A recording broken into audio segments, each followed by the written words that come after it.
पूजा एक गरीब परिवार की सबसे बड़ी बेटी थी। उसके घर में माँ, पापा, 3 बहनें और एक छोटा भाई था। पापा मजदूरी करते थे और उनकी सेहत दिन पर दिन गिरती जा रही थी। घर की हालत ऐसी थी कि जैसे तैसे गुजारा हो रहा था। पूजा ने जैसे ही इंटर पास किया, घर में उसकी शादी की बातें शुरू हो गई। पापा अक्सर कहते कि मेरी तबीयत ठीक नहीं है। बेटी, मैं चाहता हूँ कि तुम्हारी शादी हो जाए ताकि मैं चैन से आंखें बंद कर सकूं। बेटियों का बोझ मजदूरों के कंधे पर भारी होता है। माँ उन्हें समझाती कि अभी पूजा छोटी है, भगवान सब ठीक करेगा। लेकिन पापा की जिद बढ़ती गई। उन्होंने अपनी बहन से बात की, जो एक अमीर घर में ब्याही थी। बुआ ने कुछ दिनों बाद आकर कहा कि एक अच्छा रिश्ता मिला है। लड़का विदेश में रहता है, लंदन में अच्छी कमाई करता है। नाम अर्जुन है, उम्र में पूजा से बड़ा है। लेकिन जब जेब भरी हो तो उम्र कौन देखता है। घर में माँ अकेली है, बाप गुजर चुके हैं, 2 बहनें शादीशुदा हैं। अर्जुन इकलौता बेटा है। माँ के साथ राज करेगी बहू। पापा की आंखों में चमक आ गई। रिश्ता पक्का हो गया। अर्जुन की माँ और बहनों ने पूजा को देखा तो ऊपर से नीचे तक घूरा, लेकिन अर्जुन ने मुस्कुराकर हाँ कर दी। शादी जल्दी हो गई क्योंकि अर्जुन की छुट्टियां कम थी और पापा की तबीयत भी खराब रहती थी। पूजा सादे जोड़े में ससुराल आई। दिल में डर था कि गरीब घर की लड़की अमीर घर में कैसे घुलेगी, लेकिन अर्जुन ने पहले दिन ही सारे डर दूर कर दिए।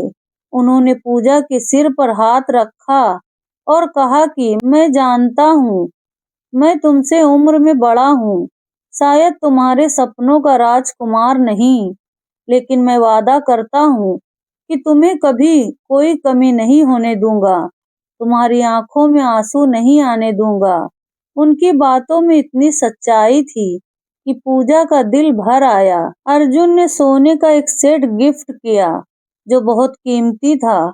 अगली सुबह सास ने पूजा का माथा चूमा और कहा कि तुम घर की बेटी हो, आराम करो, कोई काम नहीं करना। दोनों ननद श्वेता और निधि भी बहुत प्यार से पेश आई। श्वेता ने कहा, भाभी आप बहुत सुंदर हो। भाई की किस्मत खुल गई। पूजा को लगा जैसे सपना देख रही है। ससुराल में इतना प्यार मिलेगा उसने सोचा भी नहीं था। अर्जुन हर दिन पूजा को घुमाने ले जाता, महंगे रेस्टोरेंट, मॉल, सब कुछ दिखाते। पूजा कहती कि इतना खर्च क्यों करते हो, मैं सादी लड़की हूँ। अर्जुन कहते कि तुम मेरी जिम्मेदारी भी हो और खुशी भी। सालों अकेले कमाया, अब तुम आई हो तो इस कमाई का हक तुम्हारा है। पूजा उनकी मोहब्बत में डूबती चली गई। छुट्टियां खत्म होने को आई तो पूजा उदास रहने लगी। अर्जुन ने कहा कि जल्दी तुम्हें बुला लूंगा, पासपोर्ट वीजा बनवाऊंगा। सास और नंदों का व्यवहार भी अच्छा था। अर्जुन गए तो घर सूना हो गया, लेकिन धीरे धीरे सास का व्यवहार बदलने लगा। वो खुसुर फुसुर करती, पूजा पास जाती तो चुप हो जाती। पूजा सोचती कि शायद अर्जुन के जाने का गम है। रोज अर्जुन का फोन आता जो पूजा को तसल्ली देता।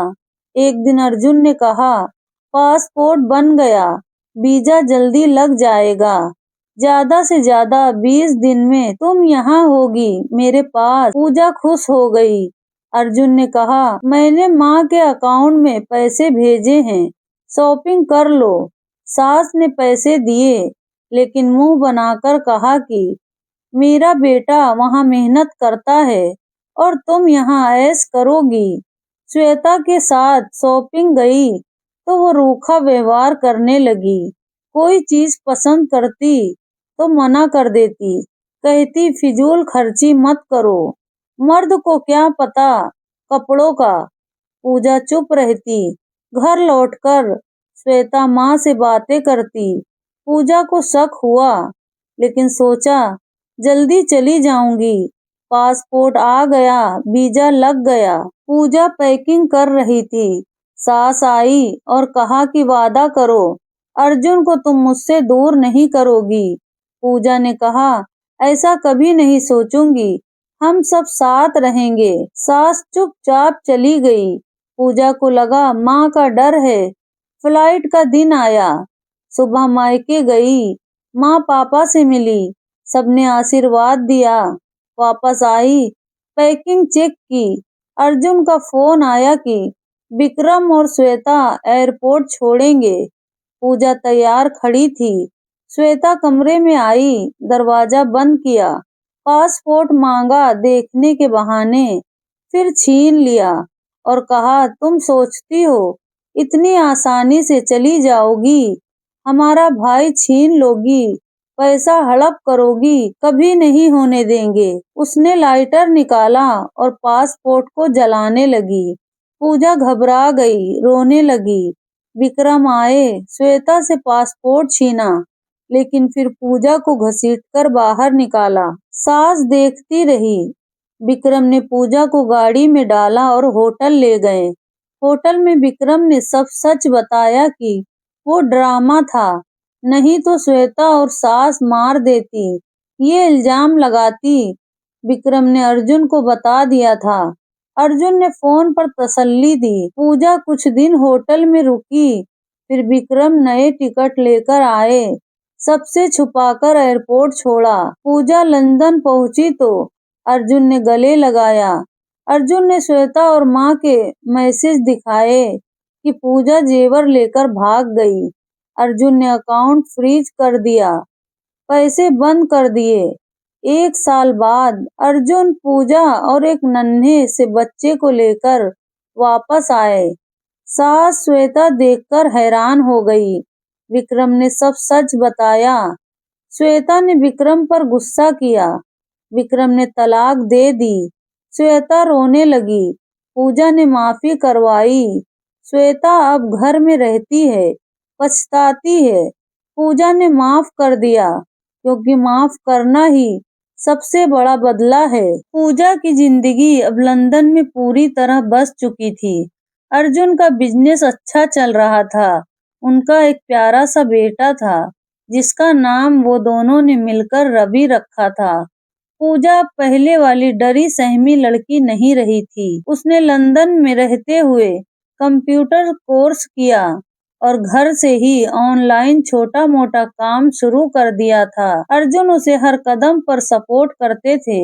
हिंदुस्तान वाले घर की याद कभी कभी आती थी, लेकिन अब वो यादें सिर्फ सबक बनकर रह गई थी। श्वेता अब भी उसी घर में रहती थी। उसका घमंड टूट चुका था। वो घर के काम करती और बच्चों को संभालती।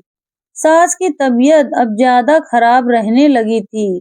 वो अक्सर पूजा को याद करती और पछतावा करती कि कैसे गलती कर बैठी थी। एक दिन अर्जुन के मोबाइल पर फोन आया। हिंदुस्तान से विक्रम थे। उनकी आवाज में चिंता थी। अर्जुन ने फोन स्पीकर पर डाला तो पूजा भी सुनने लगी। विक्रम ने बताया कि श्वेता गायब हो गई है, 3 दिन से घर नहीं आई है। उसने कोई मैसेज नहीं छोड़ा। बच्चे रो रहे हैं। सास बिस्तर पर पड़ी है। मैंने पुलिस में शिकायत की, लेकिन अभी तक कुछ पता नहीं चला। अर्जुन और पूजा दोनों हैरान रह गए। पूजा का दिल बैठ गया। भले ही श्वेता ने उसके साथ इतना बुरा किया हो, लेकिन वो उसकी छोटी ननद थी। बच्चे बेचारे अनाथ जैसे हो गए थे। पूजा ने अर्जुन से कहा कि हमें जाना चाहिए, कुछ न कुछ गड़बड़ जरूर है। अर्जुन ने तुरंत टिकट बुक कर लिए।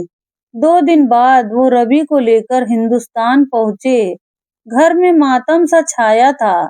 सास ने पूजा को देखते ही गले लगा लिया और रोने लगी। विक्रम ने बताया कि श्वेता आखिरी बार किसी से फोन पर बात कर रही थी। उसका फोन बंद है। पुलिस कुछ कर नहीं रही। पूजा ने सोचा कि श्वेता का व्यवहार पिछले कुछ महीनों में बदल गया था। वो चुप चुप रहती थी। कभी कभी रात को बाहर जाती थी और आते ही कमरे में बंद हो जाती। पूजा ने श्वेता के कमरे की तलाशी ली। वहां एक डायरी मिली। डायरी के पन्नों में श्वेता ने लिखा था कि उसे बहुत पछतावा है। उसने पूजा के साथ जो किया वो गलत था, लेकिन अब वो एक गलत रास्ते पर चली गई है। एक आदमी से मिली जो उसे अच्छे अच्छे वादे करता था। उसने श्वेता को कहा था कि वो उसे विदेश ले जाएगा, नई जिंदगी देगा। श्वेता लालच में आ गई थी। उस आदमी का नाम था करण। पूजा और अर्जुन समझ गए कि मामला गंभीर है। करण कोई अच्छा आदमी नहीं लग रहा था। विक्रम ने बताया कि करण एक दलाल है जो लड़कियों को विदेश भेजने के नाम पर धोखा देता है। कई केस उसके खिलाफ हैं। पूजा ने ठान लिया कि श्वेता को ढूंढना है। भले ही उसने गलती की हो, लेकिन वो परिवार का हिस्सा है। अर्जुन ने अपने दोस्तों से मदद ली, पुलिस को भी सक्रिय किया। आखिरकार पता चला कि श्वेता करण के साथ दिल्ली गई है। वहां उसे दुबई भेजने का प्लान था, लेकिन गलत तरीके से। अर्जुन और पूजा दिल्ली पहुंचे। विक्रम भी साथ थे। उन्होंने लोकल पुलिस की मदद ली। एक पुराने होटल में श्वेता मिली। वो बुरी हालत में थी। करण ने उसे धोखा दिया था, पैसे छीन लिए थे और मारपीट की थी। श्वेता ने पूजा को देखते ही पैरों में गिर गई और माफी मांगने लगी। पूजा ने उसे गले लगा लिया, कहा कि अब सब ठीक हो जाएगा। करण को पुलिस ने पकड़ लिया। वो एक बड़ा गिरोह चलाता था जो लड़कियों को बेचता था। श्वेता बाल बाल बची थी। घर लौटते समय श्वेता पूजा के सामने सर झुकाए बैठी थी।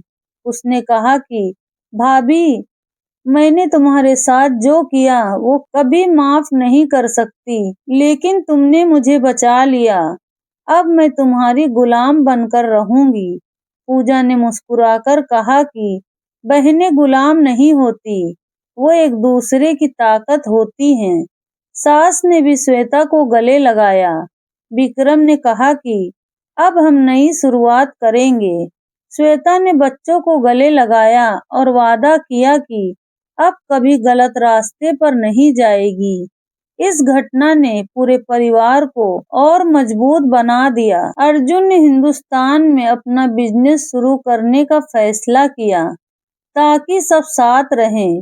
पूजा अब घर की बड़ी बहू नहीं, बल्कि सबकी ढाल बन गई थी। उसने श्वेता को भी कंप्यूटर सिखाना शुरू किया ताकि वो आत्मनिर्भर बने। जिंदगी ने नया मोड़ लिया था, जहां पुरानी गलतियां सबक बन गई और नई शुरुआत का रास्ता खुल गया। पूजा को अब यकीन हो गया था कि सच्चाई और माफ करने की ताकत से कोई साजिश जीत नहीं सकती। परिवार अब पहले से ज्यादा मजबूत और एकजुट हो गया था। रवि की हंसी घर में गूंजती थी और आने वाला कल पहले से कहीं ज्यादा सुंदर लग रहा था। तो साथियों, आपको ये कहानी कैसी लगी? नीचे कमेंट बॉक्स में जरूर बताएं। आपके जवाब का हमें इंतजार रहेगा और अपने दोस्तों के साथ शेयर करना ना भूलें। अगर आप मेरे चैनल पर नए हैं तो सब्सक्राइब जरूर करें। पूरी कहानी देखने का आप सबका धन्यवाद।